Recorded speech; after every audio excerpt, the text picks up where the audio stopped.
बहू 4 लोगों का काम ही कितना होता है। 3 बच्चों की परवरिश हमने अकेले ही की थी। हमारी मदद के लिए कोई नहीं आया था। गर्भावस्था के आखिरी समय तक पूरा काम किया। लिफ्ट तो थी नहीं, पीने का पानी 3 मंजिला चढ़ाकर लाते थे। मैं बीमार होती थी तब भी जैसे तैसे उठकर सारे काम करती थी। तुमने तो एक दिन के बुखार में ही सुकुमार बनकर बिस्तर पकड़ लिया। कविता जी ने अपनी बहू को ताने देते हुए कहा। देविका की सास कविता जी ने अपनी गृहस्थी अकेले अपने दम पर चलाई थी।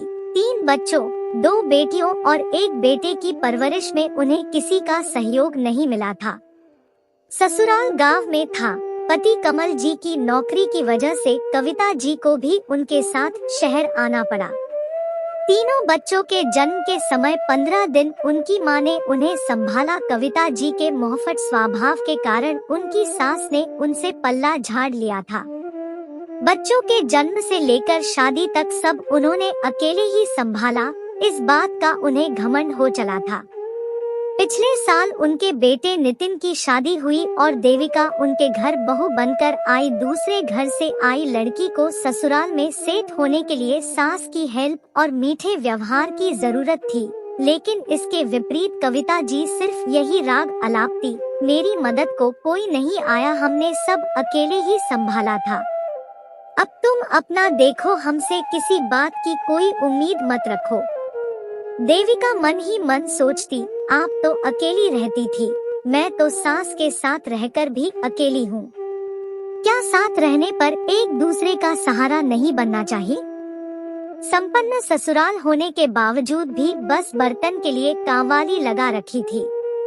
बाकी सारे काम, खाना बनाना, सास ससुर की फरमाइशों को पूरा करने का जिम्मा देविका पर ही था।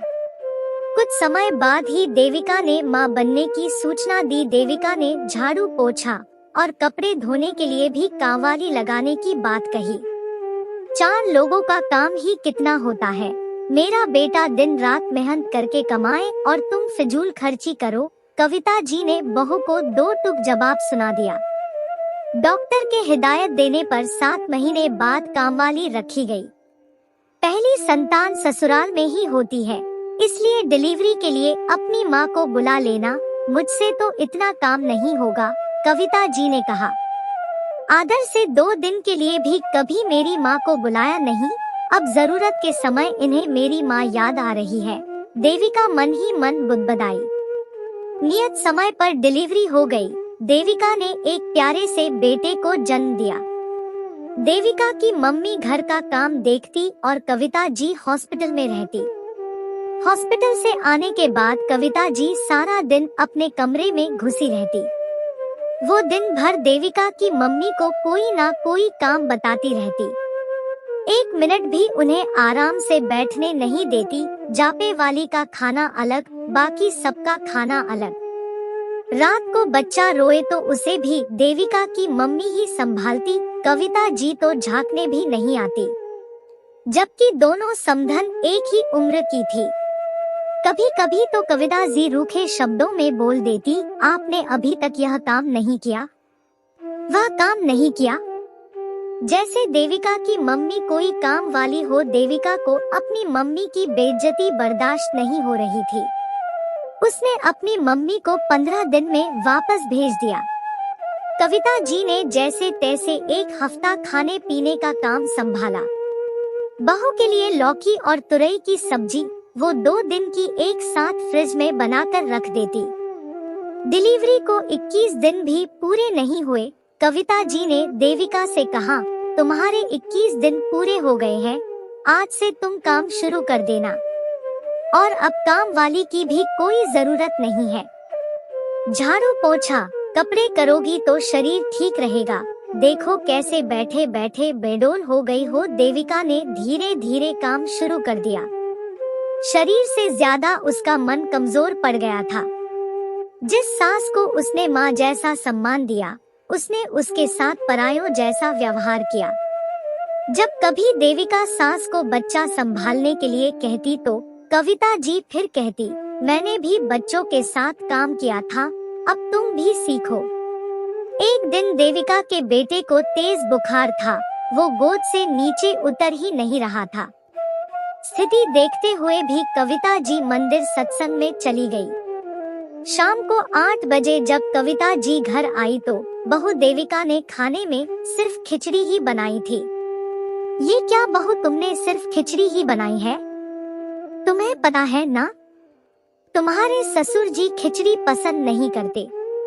तुम्हारा तो एक ही बच्चे में ये हाल है। मैंने तो 3 बच्चों के साथ सब अकेले किया था। आज देविका के सब्र का बांध टूट गया और वो बोली, मम्मी जी आप अपने सास ससुर के साथ नहीं रहती थी, इसमें मेरा क्या दोष है? उस समय आपको सिर्फ अपने पति और बच्चों को देखना पड़ता था। मुझे तो पति बच्चे के साथ सास ससुर की सेवा भी करनी पड़ती है। अपने होकर भी एक दूसरे का सहारा ना बने तो ऐसा अपने कहलाने का क्या फायदा? देविका का इतना बोलना था और घर में विश्व युद्ध जैसी स्थिति बन गई। कविता जी के कहने पर उनके पति ने बेटे बहू को घर से निकाल दिया। अब देविका और नितिन ने घर के पास ही अपनी अलग गृहस्थी बसा ली। सास ससुर के साथ देविका के संबंध औपचारिक बनकर रह गए। जल्दी ही उसे दूसरी संतान की खुशी प्राप्त हुई। इस बार उसने सास को मदद के लिए नहीं पुकारा। 3 महीने के लिए खाना बनाने के लिए कुक रख ली। इधर कविता जी ने भी फुल टाइम मेड रख ली थी। उन्होंने कभी अपने पोते पोती को भी 2 दिन के लिए अपने पास नहीं बुलाया। कुछ सालों में उनके पति का देहांत हो गया। अब वह अकेली रह गई। जब वह शरीर से पूरी तरह लाचार हो गई तो उनका बेटा नितिन उन्हें घर ले आया। देविका की उम्र भी 45 साल के पार हो चुकी थी। उसके बेटा बेटी अपनी दुनिया में मस्त थे। देविका कविता जी के खाने पीने का बराबर ध्यान रखती थी। उसके दिल में अपनी सास के लिए सम्मान और अपनापन नहीं था। 2 घड़ी के लिए कविता जी के पास वक्त बिताने के लिए कोई नहीं था। कविता जी का किया उनके सामने आया। आज वो पश्चाताप के आंसू बहाने के लिए मजबूर थी।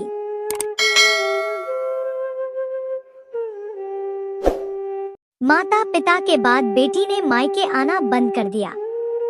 दीदी, एक फोटो भेजी है आपको, फोन पर जरा देखकर फोन करना।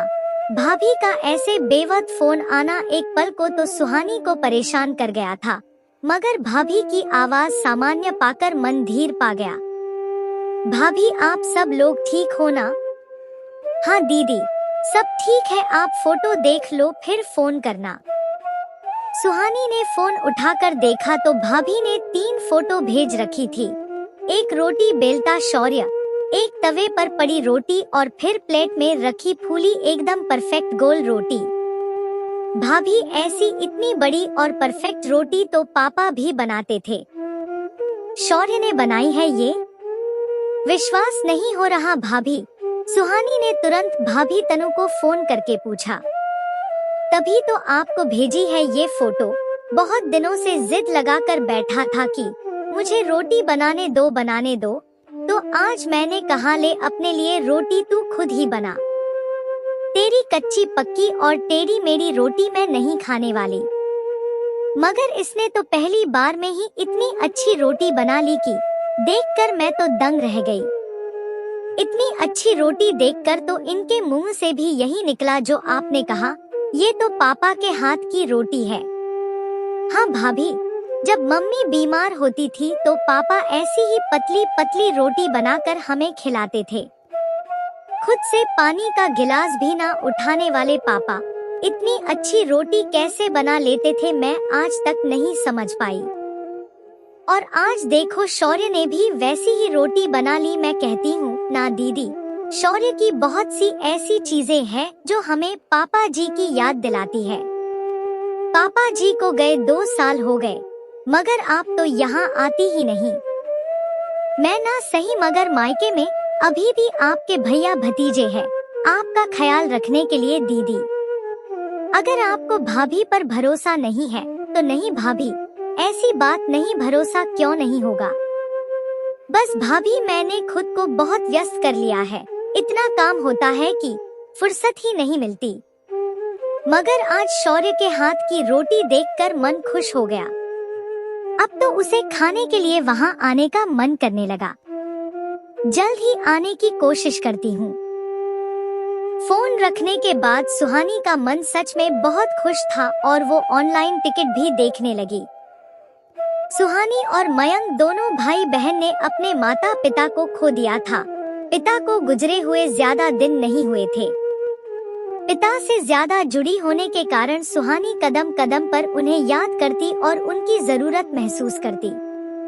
वो उनकी उम्र के किसी भी व्यक्ति को देखती तो उसका मन करता कि वो उनके पास जाए और उनसे बात करे, मगर ना ये उचित था और ना ही संभव। पति अपने काम में व्यस्त थे और बच्चे बाहर थे, इसलिए सुहानी को अपना समय काटना बहुत मुश्किल लगता था। जब उसे लगने लगा कि वो पापा की यादों में खोए हुए डिप्रेशन में जा रही है, तो उसने आसपास के गरीब बच्चों को ट्यूशन पढ़ाना शुरू कर दिया। इससे उसका समय कब बीत जाता था पता ही नहीं चलता था। भाई भाभी ही नहीं, पति भी उससे मायके जाने की बात कहते थे, मगर ना जाने क्यों उसका मन उस जगह जाने से डरता जहां उसके पापा उसका स्वागत करने के लिए खड़े होते थे। लेकिन आज जो हुआ उसके बाद उसका मन करने लगा था कि एक बार हो आए वहां पापा ना सही, उनका एहसास तो होगा। भाई सरकारी महकमे में था, उसकी कोई जरूरी मीटिंग थी, तो उसने खुद टैक्सी बुक की। घर पहुंचते ही जब गाड़ी रुकी तो भाभी और शौर्य दौड़े आए। सुहानी टैक्सी से उतरकर, कितना हुआ भैया? 300 रुपए मैडम। मुझे बाहर का समझ रखा है क्या? इतनी दूर के इतने पैसे, मीटर नहीं है तो जो चाहे मनमानी करोगे।